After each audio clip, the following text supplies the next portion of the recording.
Reverend Waller and Bishop Campbell. I'm sorry, Bishop Campbell, Walker, Waller, and Campbell. Yes. People I've known for many, many years, Yes. and yet still, when it comes time, the crunch time, I hesitate. And we're sorry about that. But really, I think what we'd like to talk about today is something that all three of us, three of you and myself, have been involved with over the many, many years. And Pastor Walker, especially you, I think that we've depended upon you primarily to contact many individuals to bring them to this show. And so in a real sense, let's start off with you by having you to take a couple of minutes to give us some information about your background, your education, and some of your experiences.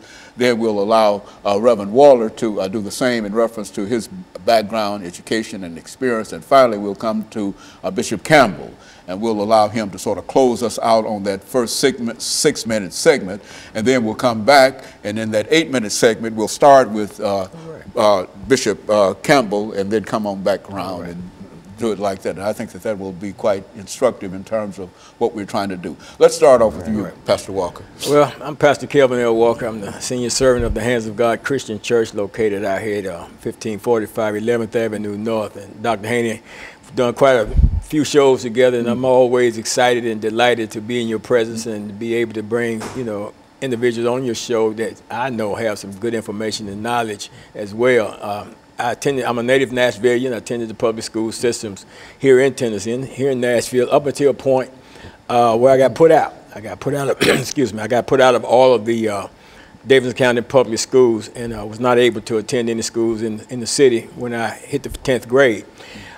Fortunately for me, I had gotten in some trouble as well and faced some time in juvenile, and the juvenile court judge, Richard Jenkins at the time, thought it would be best if I went into the military than it would if I went in and became incarcerated. I had shot an individual when I was 15 years old, and went into the Navy.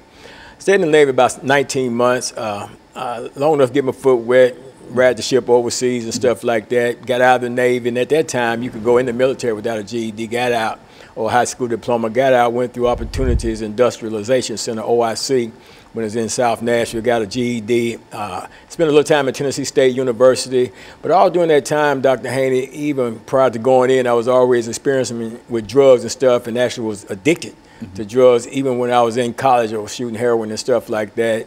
And of course, that eventually derailed my attempts at a college degree, wanted to become a fashion designer, and that derailed that.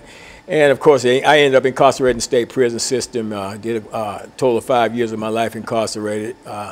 And in August of 1986, August 24th, 1986, God stepped into my life, intervened in a powerful way. He called me into ministry, called me away from a 17+ year drug addiction directly into ministry, and I've been serving him ever since. But Reverend Waller, talk about yourself for a minute. Dr. Haney, I want to thank you for allowing me to be here.